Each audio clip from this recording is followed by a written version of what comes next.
WIDERmedia and Mahama, President John Dramani Mahama says he will not interfere in the work of the anti-corruption agencies or influence them to halt investigations involving anyone, whether former or current government officials. Let's watch a video on that.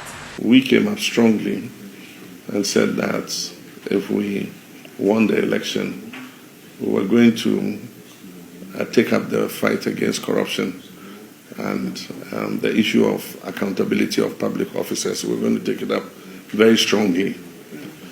And so it was a commitment we made to the people of Ghana. And we launched a program called Operation Recover All the Loot. It was a very popular program with Ghanaians, and anywhere you speak and you mention oral, I mean, the applause and the response you get was very overwhelming. So it shows that it's an issue that Ghanaians are very concerned about. And of course, the fight against corruption must be important because the ordinary people realize that the more the political elite steal, the more fewer resources are available for the most important things like healthcare, like education, and so on and so forth. So I said last year before the election that this probably was going to be the last opportunity for us as the political leaders of this country to show Ghanaians that yes, we can have a democratic government that is accountable and that takes the fight against corruption seriously. And so since 7th January, we've been involved in a strong fight against corruption. We've published a code of conduct for political appointees, very stringent code of conduct. And we're going to have an orientation. I think Professor Dodo and the Chief of Staff have asked them to do an orientation for all our office holders, including our Chief Executive Officers and deputies and political appointees, to take them through the code of conduct so that they understand what is expected of them. One of the major problems that was affecting our fight against corruption was political interference. The anti-corruption agencies were not allowed to do their duty without being interfered with by the political elite. And there was a clear case in point when the special prosecutor came and said that the president had called him and asked him to stop a certain investigation, and the Minister of Finance had gone to his house to try to influence him to stop the investigation into the Ajapa, we call it the Ajapa deal. And so clearly, I mean, in the past there was an effort to interfere with the fight against corruption and restrain some of the anti-corruption agencies from doing their work.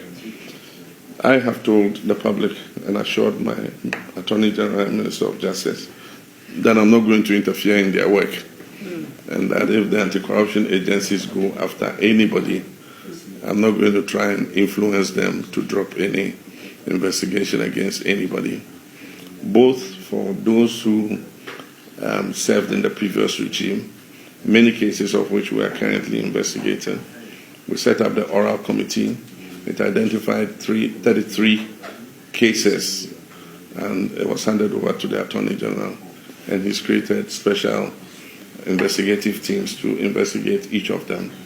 Some of them, they have found a lot of evidence of, procurement of properties, with illicit wealth and all that. And so with many of them, they're just at the point of beginning prosecutions. Some, they have started the prosecutions, and others are being lined up for prosecution.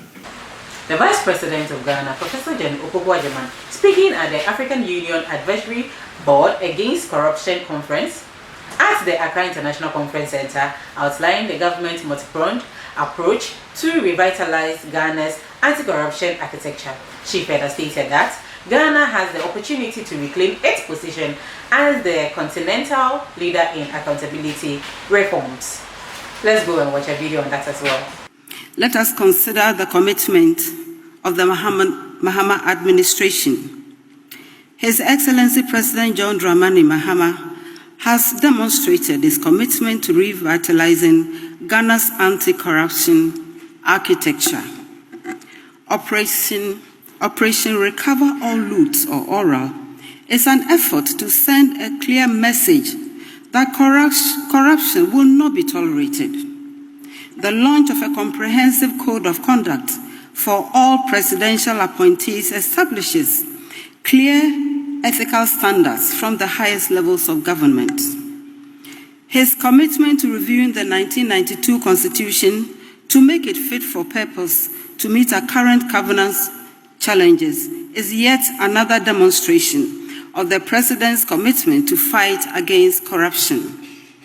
The appointment of a presidential advisor on the National Anti-Corruption Program, the first of its kind since 1992, represents a strategic approach to coordinating our efforts. This office has identified 5 key areas that will anchor our revitalization efforts, including cooperating between anti-corruption agencies, partnerships with the state interests and governance authority to ensure integrity, provide assurance of domestic and international communities, proposing legislative and policy reforms, and supporting the Attorney General's office in receiving and processing corruption complaints. So what is our path forward? Revitalizing Ghana's anti-corruption architecture requires bold actions across multiple fronts. We must legislate and revitalize unexplained world orders, extending the application to both public officials and private citizens, while anchoring the principle of reverse burden. What is your take on these stories? Share it in the comment section. Let's get interactive. Don't forget, this is news on WIDERmedia, and I'm Mahama. Follow and like for more. Thank you.